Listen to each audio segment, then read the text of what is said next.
बिस्मिल्लाहिर्रहमानिर्रहीम।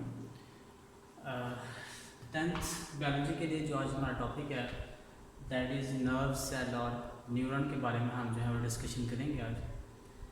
तो चूँकि हमने ह्यूमन नर्वस सिस्टम के बारे में थोड़ी बहुत जो है डिस्कशन थी वो लास्ट टॉपिक में की थी। इसके अलावा जो कोऑर्डिनेटेड एक्शन है उसमें कौन से कंपोनेंट्स हैं, किस तरह से काम करते हैं, उनके बारे में थोड़ी डिस्कशन की थी। तो अभी बात करते हैं हम नर्व सेल और न्यूरॉन, यानी एक ही बात है, इसको नर्व सेल बोल रहे हैं, इसको न्यूरॉन बोल रहे हैं, that is the same thing. तो इसके बारे में सबसे जो पहली बात दैट इज़ कि नर्व सेल और न्यूरॉन को हम कहते हैं यूनिट ऑफ नर्वस सिस्टम। ठीक है, कि नर्वस सिस्टम की जो इकाई है, जो उसका यूनिट है नर्वस सिस्टम की, उसको हम नर्व सेल या उसको न्यूरॉन बोलते हैं। उसके बाद कहता है कि जो इंसानी जिस्म के अंदर जो नर्वस सिस्टम होता है वो बिलियन ऑफ न्यूरॉन सेल से मिलकर बना होता है। ठीक है, हमारे जिस्म में जो नर्वस सिस्टम है वो billion of neuron, it means कि first point is here billions of neurons plus neuroglial sales.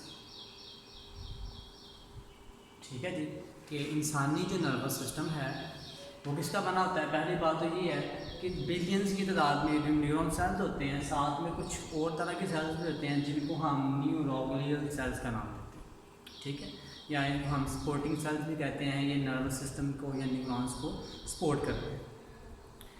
उसके बाद कहता है कि जो न्यूरॉन्स हैं ये स्पेशलाइज सेल्स हैं, खास किस्म के सेल्स हैं जिन्होंने नर्व इम्पल्स को, यानी वो जो मैसेज होता है उसको कंडक्ट करना होता है रिसेप्टर से कोऑर्डिनेटर की तरफ और फिर उसी तरह कोऑर्डिनेटर से अफेक्टर की तरफ। ठीक है, तो ये न्यूरॉन्स हैं जिन्होंने मैसेज को कंडक्ट करना होता है, मैसेज को लेके जाना होता है।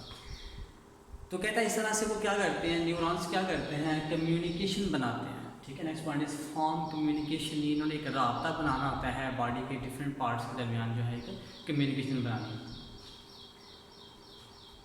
उसके बाद कहता है कि अब जो है हम इस न्यूरॉन की जो स्ट्रक्चर है इसको डिस्कस करते हैं। तो अब कहते हैं कि न्यूरॉन या न्यूरॉन सेल का जो न्यूक्लियस है और इसके अलावा जो इसका साइटोप्लाज्म होता है। ठीक है जी, यानी 9th क्लास में आप लोगों ने पढ़ा हुआ है कि cytoplasm is the semi viscous and semi transparent material present between the nuclear envelope and plasma membrane. ठीक है, यहाँ से लेके इसके दरमियान जितना भी मटेरियल है दैट ऑल इज साइटोप्लाज्म। तो न्यूरॉन का न्यूक्लियस और इसका जो साइटोप्लाज्म है ये कहाँ पे होता है, इसकी सेल बॉडी में। इट मीन्स कि दैट स्ट्रक्चर इतनी सी जो है ये क्या कहलाती है, सेल बॉडी कहलाती है। तो न्यूरॉन सेल का जो न्यूक्लियस है और जो उसके इर्द गिर्द साइटोप्लाज्म है ये कहाँ पे होता है, सेल बॉडी के अंदर। उसके बाद कहता है कि different processes extend out from cell body. होता क्या है कि मुख्तलिफ तरह के जो मैसेजेस हैं या जो मुख्तलिफ तरह के प्रोसेसेस हैं वो बेसिकली सेल बॉडी से स्टार्ट होते हैं या सेल बॉडी की तरफ रिसीव होते हैं। उसके बाद फिर आगे प्रोसेसिंग होती है तो आगे नेक्स्ट मैसेज चलता है। अब कहते हैं कि इनको जो है हम डेंड्रॉइड्स और एक्सॉन का नाम देते हैं।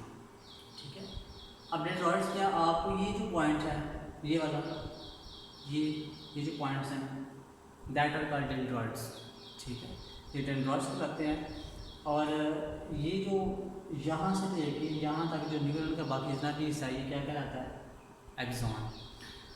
तो डेंड्रॉइड्स क्या करते हैं, dendrite conduct impulse toward cell body. ठीक है, डेंड्रॉइड्स में ये देखिए ये जो एरो हमें शो हो रहा है, इट मीन्स कि ये इम्पल्स आ रही है, ये एक मैसेज आ रहा है।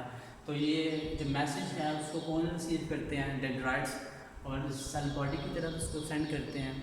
जब सेल बॉडी के पास मैसेज आ जाता है, जब आगे से कोई नया मैसेज जनरेट होता है तो फिर जब मैसेज आगे चलता है तो उसको कॉल कनेक्ट करते हैं एक्सॉन। ठीक है, तो एक्सॉन ने क्या करना होता है कि मैसेज को सेल बॉडी से अवे लेके जाना होता है, सेल बॉडी से दूर लेके जाना होता है। उसके बाद कहते हैं कि अब हमें एक्सॉन की स्ट्रक्चर में थोड़ी और बातें करते हैं। द नेक्स्ट पॉइंट इस कहता है जो अभी यहाँ पर हमने बात की थी कि जो नर्वस सिस्टम है एक तो बिलियंस ऑफ न्यूरॉन्स हैं, साथ में कुछ न्यूरोग्लियल सेल्स भी होते हैं, ख़ास किस्म के सेल्स भी होते हैं। तो वो बेसिकली सेल्स हैं कौन से, वो सेल्स होते हैं श्वान सेल्स। ठीक है, इनको बोलते हैं श्वान सेल्स। तो कहते हैं यही वो श्वान सेल्स हैं जो खास किस्म के न्यूरोनल सेल्स हैं जो कि एक रेगुलर इंटरवल पे, ठीक है, यहाँ पे है, यहाँ पे है, यहाँ पे, तो एक रेगुलर इंटरवल पे एक्सॉन के साथ होते हैं, एक्सॉन के साथ अटैच होते हैं।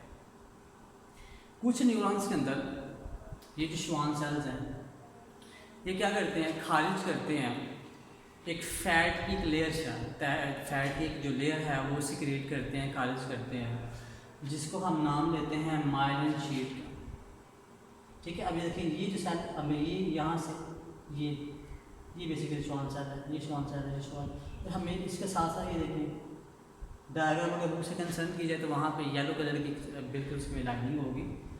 तो कहता है वो एक लेयर खारिज करते हैं, एक लेयर सिक्रेट करते हैं फैट की, जिसको हम नाम देते हैं माइलिन शीट।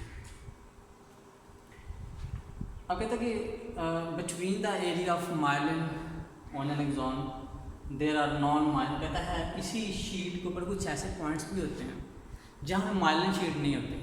अब वो माइलिन शीट कहाँ पे नहीं होगी, देखिए अगर यहाँ पे आपके सेल खत्म हो रहा है तो यहाँ पर माइलिन शीट नहीं है, आगे से नया सेल हो रहा है तो इसमें है माइलिन शीट, जहाँ पे ये सेल खत्म हो रहा है वहाँ पे फिर माइलिन शीट नहीं है, ठीक है। तो इट मीन्स कि इस न्यूरॉन के अंदर या इस एक्सॉन के साथ साथ कुछ ऐसे पॉइंट्स हैं जहाँ पे माइलिन शीट नहीं है सिंपल।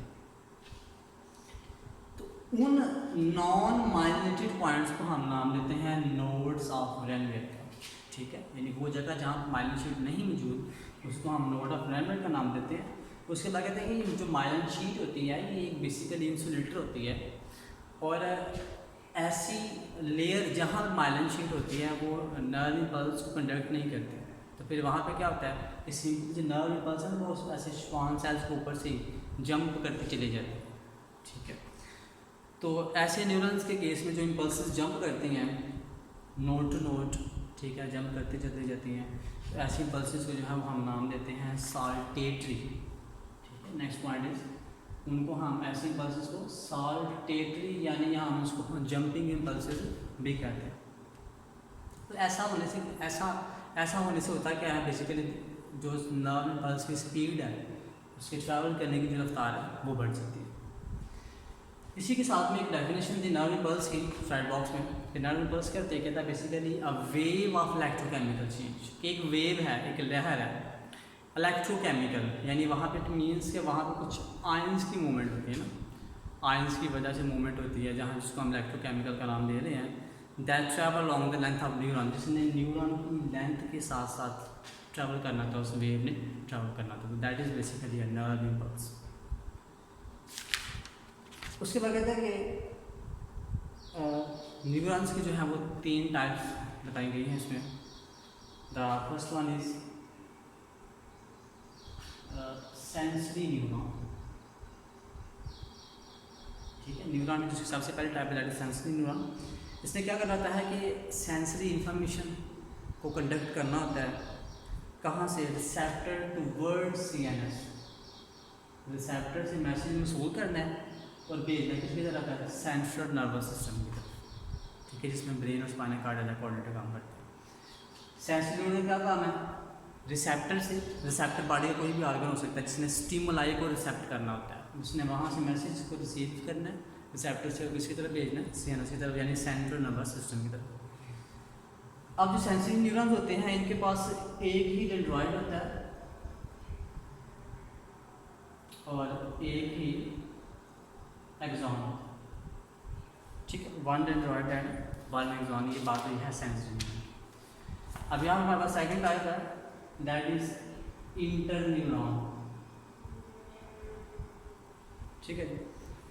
इंटरन्यूरॉन क्या करते हैं, ये हमारे ब्रेन और स्पाइनल कॉर्ड को बनाते हैं, ठीक है, form brain and spinal cord की इन्होंने इंटरन्यूरॉन, ये that is the second type of neuron. इन्होंने क्या करना होता है कि मालूमात को मसूल करना होता है, उसके बाद उसको रीड करना होता है, रीड करने के बाद क्या करते हैं, मोटर न्यूरॉन को तैयार करते हैं, स्टिमुलेट करते हैं, और इनके पास डेंड्राइट तो बहुत ज़्यादा होता है लेकिन एक्सॉन सिर्फ एक होता है। एंड उसके बाद इसकी थर्ड टाइप है दैट इज़ मोटर न्यूरॉन, ठीक है, मोटर न्यूरॉन। इन्होंने क्या करना होता है कि इंटर न्यूरॉन से जो है वो मालूमात लेनी है और उसके बाद भेजनी है मसल और ग्लैंड्स के पास, जो कि एज अ फैक्टर काम करते हैं इनके पास डेंड्रॉइड्स, इनके पास बहुत सारे होते हैं लेकिन इनके पास सिर्फ और सिर्फ एक्सॉन एक ही होता है। ठीक है जी, तो ये था हमारा आज का टॉपिक, जिसमें हमने जो है वो न्यूरॉन के बारे में डिस्कशन की है, उसके स्ट्रक्चर के बारे में पढ़ा है, इसकी 3 टाइप्स के बारे में पढ़ा है। तो इंशाल्लाह नेक्स्ट लेक्चर में हम जो है वो नर्व और ब्रेन जो है उसको डिस्कस करेंगे।